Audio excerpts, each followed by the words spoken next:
So imagine you are sitting in like gridlock traffic on a Tuesday morning. You know the feeling, Oh, yeah, the absolute worst. right? You're gripping the steering wheel and maybe you're repeating a few positive affirmations you heard on some motivational audio track. Actively trying to manifest that promotion, right? Yeah. Or, a bigger house. Exactly. Or just a reality where you aren't stuck in traffic. Yeah. Because the whole cultural narrative we swim in tells us that success is purely additive. It's this massive checklist. Yeah, you hit the metric, you accumulate the wealth, you essentially command the universe to give you what you want. And then eventually, society points at you and says, they made it.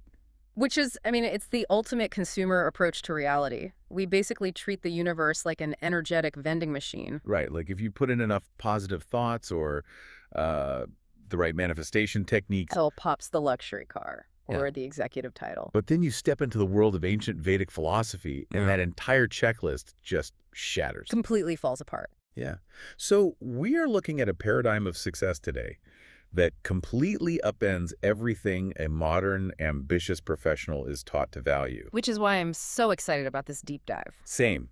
We are pulling from a really fascinating stack of sources today. Ancient texts, specific commentaries on the Srimad Bhagavatam, particularly verses 7.7.30 and 31. Right, alongside some modern keynote analysis on those exact verses. And our mission here is to basically decode what these texts consider the actual secret of success. And to understand their secret, we first have to look at why the modern formula is, according to these texts anyway, fundamentally broken. Right, because manifestation culture is huge right now. Oh, it's everywhere. When you look at cultural phenomenons like Rhonda Byrne's The Secret, the whole premise is that your desires are the prime mover of the universe. Which sounds great on paper. It does.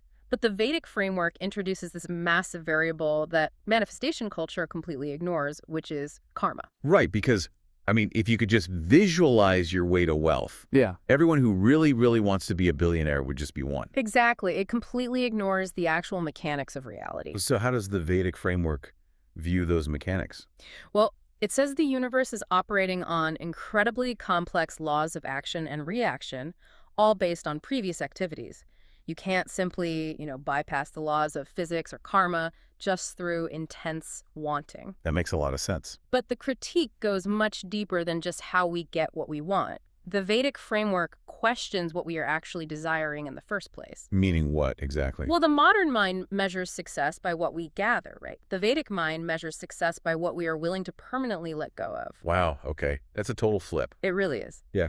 True success, in this context, is the total disentanglement of the soul from the mechanics of material anxiety. Let's run a quick thought experiment here. Think about your own life for a second. If a doctor sat you down today and told you that you had exactly 7 days left to live. Oof.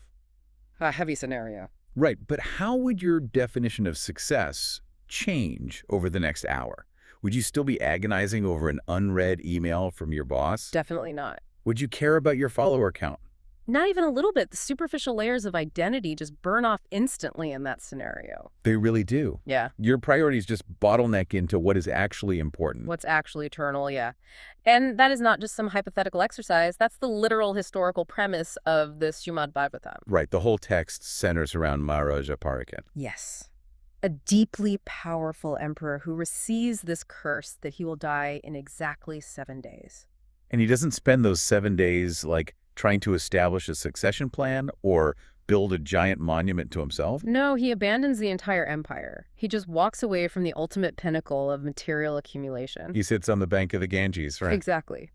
And he asks the gathered sages one highly specific question. He says, what is the duty of a dying person? Because he realizes the absolute futility of trying to pack his bags with material wealth when he's about to step through a door where none of it can follow. Perfectly said. Which honestly sets up a massive roadblock for the modern thinker.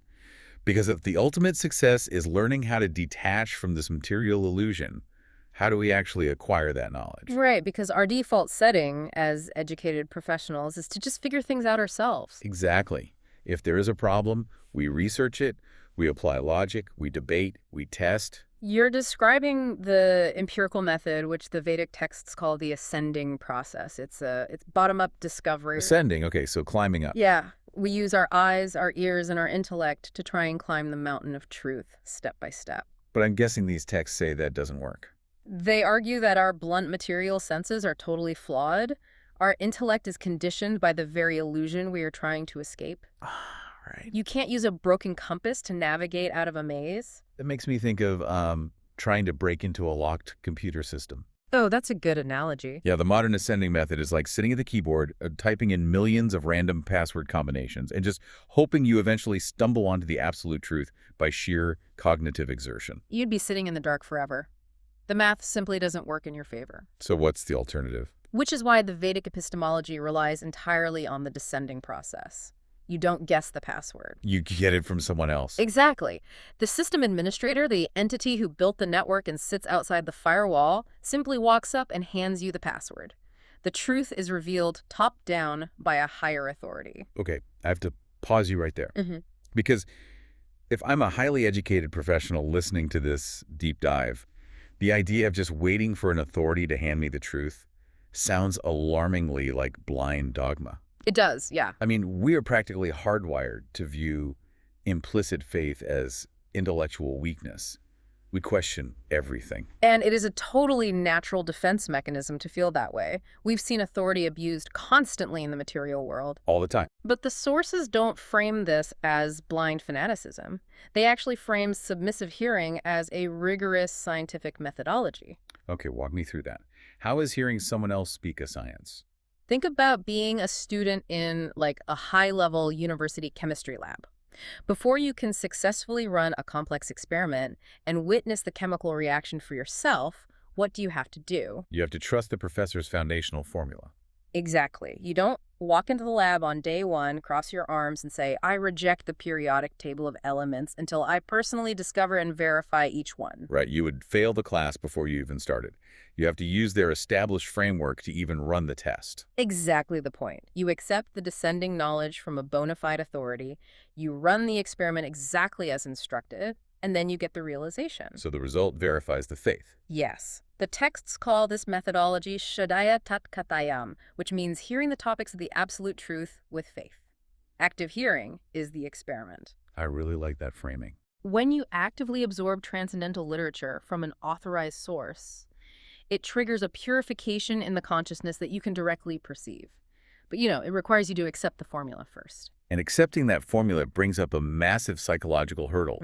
Because if we need the system administrator to hand us the password, we have to actually ask for it. We do. We have to surrender to a spiritual master. Yeah. And for someone whose entire self-worth is tied to being an independent, self-made problem solver, the concept of surrendering to a guru feels like a terrifying loss of autonomy. Oh, absolutely. It feels like stepping off a kite. Totally. The fear of losing control is like the loudest alarm bell the ego has.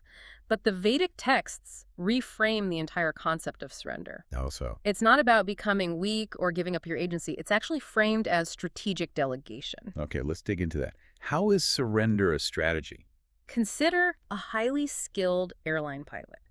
They have thousands of hours of flight time. They are totally independent, in command of a massive machine, and they know exactly how to fly. But suddenly, they fly into a severe, blinding storm system. Visibility drops to absolute zero. The instruments are acting erratically. What is the smartest, most strategic move that pilot can make in that moment? They get on the radio to air traffic control. Yes. They voluntarily surrender their independent flight path. Air traffic control is sitting in a tower with a radar system that can see the entire storm. They can see the surrounding traffic, the clear path to the runway. Exactly. The pilot gives up their desire to fly wherever they want and strictly follows the heading and altitude given by the tower. So by surrendering their autonomy, the pilot doesn't become weak. No, they gain the absolute safety of landing perfectly. Yes. Surrender to a bona fide spiritual master is that strategic delegation. That is a brilliant way to look at it. You basically let go of the illusion that you can navigate the storm of material existence alone, and you gain the radar of an authorized guide. There's a really practical angle to this in the commentaries, too. Vishwanath Chakravarti, one of the primary ancient teachers in our sources, establishes this principle that you can't bypass the direct manager to impress the CEO. Right, the chain of command. Yeah. If you want to pay your electricity bill, you can't just drive to the corporate headquarters, bypass security, find the CEO of the power company, and slam a stack of cash on their desk. It doesn't work. You would just be arrested for trespassing. Exactly. You have to use the authorized tax agent or the official online portal. Right. The Supreme Lord is the CEO, and the spiritual master is what the texts call the transparent via medium. You please the Supreme by perfectly executing the duties assigned by the authorized representative. And this is where the philosophy gets very gritty and real, because once you have strategically delegated your path to a spiritual master, the texts demand actual physical action. It's not just sitting in a room thinking philosophical thoughts. Not at all. The sources heavily emphasize menial service. Now, this is the part that will make a lot of successful people really uncomfortable. Oh, I'm sure it will. If I am the CEO of a tech company and I visit an ashram seeking spiritual enlightenment and they hand me a broom and tell me to go sweep the courtyard or scrub the cooking pots, Yeah. my immediate reaction is going to be resentment. It feels like a humiliation tactic designed to break someone down. But it's not designed to humiliate. It's actually a highly practical ego hack. An ego hack. Think about the mechanics of material success. As you climb the corporate ladder, accumulate wealth, and gain followers, your false ego naturally inflates. That's true. You start reading your own press clippings. Right. You start to genuinely believe, I am the ultimate doer. I am the controller of my reality. I am the enjoyer of all these fruits. And according to the Vedic paradigm, that false pride is the very root of the material disease. Exactly. It's the armor keeping you trapped in the illusion. So the broom is the tool to crack the armor. Sweeping a floor or washing a pot is something you can't really ego trip your way through. Voluntarily accepting a menial position actively dismantles that false identity of being the master. I see. It generates humility, not as a punishment, but because humility is the necessary fertile soil for any real spiritual growth to take root. Because if your cup is already overflowing with your own pride, you can't receive the descending knowledge we talked about earlier. Exactly. But the ego is incredibly sneaky. Oh, totally. I can see someone taking that broom, sweeping the floor, taking a quick photo of themselves doing it. And posting it online. Yeah, with a caption about how humbled and blessed they are to be serving. And the sources explicitly warn against that exact trap. Service must be done with heart and soul. Right, what I just described is basically performative spirituality. Exactly. If your underlying motivation for performing a menial task or even making a massive charitable donation is to extract praise from your social circle, you have completely missed the point. You aren't subduing the false ego, you're just feeding it a different diet. Yes, you are just exchanging material wealth for material prestige. It is the exact same game, just a different currency. Which brings us to how exhausting that game actually is. Modern professionals are so burned out from constantly managing this false ego and the anxiety it produces. And what's their go-to solution usually? A weekend digital detox. They delete their email app, drive up to a cabin, meditate for 48 hours, and declare themselves cured. Right. And the sources refer to this dynamic using what we can call the agricultural paradox. Okay, explain that. Modern coping mechanisms, like a quick digital detox, generic mindfulness apps, or mechanical yoga, they're compared to merely trimming the weeds in an overgrown field. I mean, it looks nice for a day or two. Sure, the field looks manageable. A professional might use that cabin retreat to recharge and feel a fleeting sense of peace. But then Monday morning hits. Right. Think about the physical sensation of sitting back down in the desk on Monday morning. The moment the laptop opens and the emails flood in, that heavy, crushing anxiety returns instantly. The dread is back. Why? Because you only trim the top of the weed, the root seed of the material attachment. The deep-seated desire for the prestige, the money, and the power that job provides. Exactly. It's still buried deep in the soil of the heart. So what is the alternative to just trimming? The Vedic path demands bhajanirharan. Bhajanirharan. What does that mean? That translates to the complete incineration of the root seed of material desire. You don't just manage the anxiety, you burn the seed that grows it. But how do you actually incinerate that seed on a Tuesday afternoon in a high-pressure office? That is the big question. Because the reality is, most people listening to this cannot abandon their families, quit their jobs, and move to a forest. No, and the beauty of this framework is that you don't have to change what you do. You radically shift who you are doing it for. Okay. You transition from working for your own temporary gratification to offering the fruits of your labor to the Supreme through the guidance of the spiritual master. How does that look practically? The texts outline a concept called Prachir Arther Dyavaka, which means the total sacrifice of life, wealth, intelligence, and words.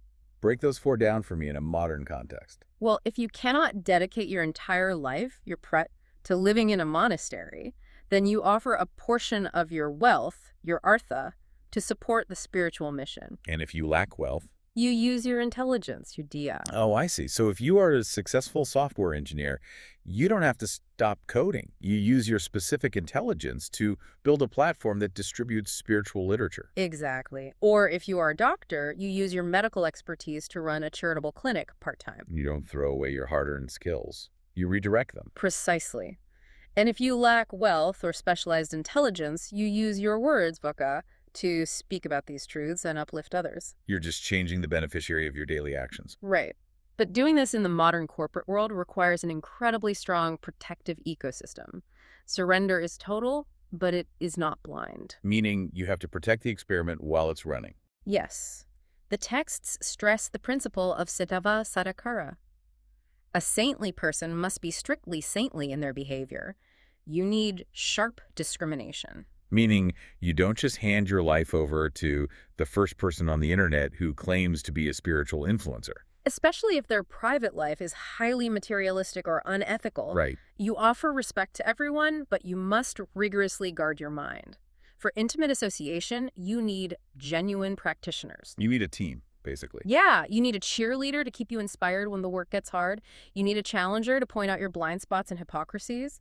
And you need a coach, the spiritual master, to guide the overall strategy. Because intimate association with people who compromise their spiritual standards will just immediately water that dormant root seed of material desire we just talked about incinerating. Exactly. You have to be so careful. I want to talk about how we guard our minds when we are alone, too. Because we all have so much dead transit time in our day. Oh, a ton of it. Think about the morning commute. The default habit is to doom scroll the news or listen to a true crime podcast or just stress about the first meeting of the day. We are just passively absorbing the anxiety of the material world. So what's the countermeasure? The framework offers a direct solution for that: active internal engagement. This loops back to the scientific methodology of submissive hearing we discussed earlier. Basically taking that laboratory experiment into the car with you. Yes. By actively listening to transcendental literature, like an audio recording of the Srimad Bhagavatam, during that commute, you convert dead transit time into an active, protective spiritual shield. That's powerful. The texts draw a crucial distinction here between two concepts: prayas and shreyas. Let's unpack those. Prayas refers to things that are immediately pleasing to the senses, but ultimately temporary and, honestly, often degrading. It is the junk food of the mind. Okay, and Shreyas. Shreyas refers to the ultimate, eternal benefit for the soul. It might require discipline initially, but it leads to permanent liberation. So doom scrolling the news is prayas. It scratches an immediate itch for information or outrage, but it leaves you empty and anxious. Exactly. While hearing the glories of the Supreme is shreyas, we naturally love hearing stories. That is human nature. So instead of wasting that natural tendency on the mundane, repetitive politics of the day, we redirect it toward narratives that purify the consciousness. It activates a higher taste. a higher taste, like that. When you actually experience the profound spiritual taste of shreyas, the lower material anxieties of prayas naturally fall away. So you don't have to artificially force yourself to stop caring about office politics. No, the desire simply starves to death because you are feeding on something infinitely richer. Which really is the overarching theme of this entire deep dive. It really is. We're talking about a massive fundamental transition. It's this movement away from the exhausting illusion of independent mastery, where we constantly try to play the kings and queens of our own fragile, stressful little empires. And stepping into the profound reality of dependent, loving servitude. It is about letting your daily actions be driven by eternal truths, rather than temporary fears. You know, there is a famous scriptural analogy regarding Dhruva Maharaja that perfectly encapsulates this entire journey. Oh, let's hear it. So Dhruva initially went into the forest to perform severe meditation because he was furious. He wanted the ultimate material success. What was he after? He wanted to manifest a kingdom greater than his grandfather's. He was basically practicing the ultimate intense form of the modern manifestation mindset we critiqued at the beginning. He wanted to force the universe to give him a crown. Exactly, but the process of spiritual practice actually purified him. When he finally achieved spiritual perfection and the Supreme Lord actually appeared before him to grant his wish, What happened? Dhruva looked at his original material desire and felt completely ashamed. He realized the absolute triviality of what he had been killing himself to achieve. He has that beautiful realization where he says, I was searching for pieces of broken glass, but instead I have found a most valuable jewel. That is the ultimate promise of the descending process right there. That really is. The Vedic framework is an open invitation to stop settling for the broken glass. Stop exhausting yourself trying to accumulate temporary pebbles that you have to leave behind at the moment of death anyway. It is an invitation to strategically delegate your life to a process that guarantees the jewel. Beautifully put. Think about your own daily pursuits for a moment. Look at your calendar for tomorrow. Look at the goals you have pinned on your wall and the underlying anxieties that keep you up at night. Are you exhausting yourself digging in the dirt for broken glass? Right. When you feel overwhelmed, are you just trimming the weeds with a weekend distraction? Or are you actually ready to incinerate the root seed? The tools are there. The password is waiting to be handed to you. The question is whether you are willing to surrender the illusion of control to actually receive it. We want to leave you with a final thought to mull over as you navigate your week. We've talked deeply about manifestation and how the material world is essentially a highly convincing dream that we spend all our energy trying to manipulate and control. A very exhausting dream. And this entire framework we discussed today, the submissive hearing, the ego hack of menial service, the strategic delegation to an authority, it is essentially the alarm clock. Right. So consider this. What happens to human ambition once you are fully awake? Oh, that's a great question. Does the drive to build, to create, to succeed disappear entirely? Or does ambition become infinitely more powerful when it is no longer shackled to your own temporary ego? Think about that the next time you sit down at your desk. Until next time, thanks for diving deep.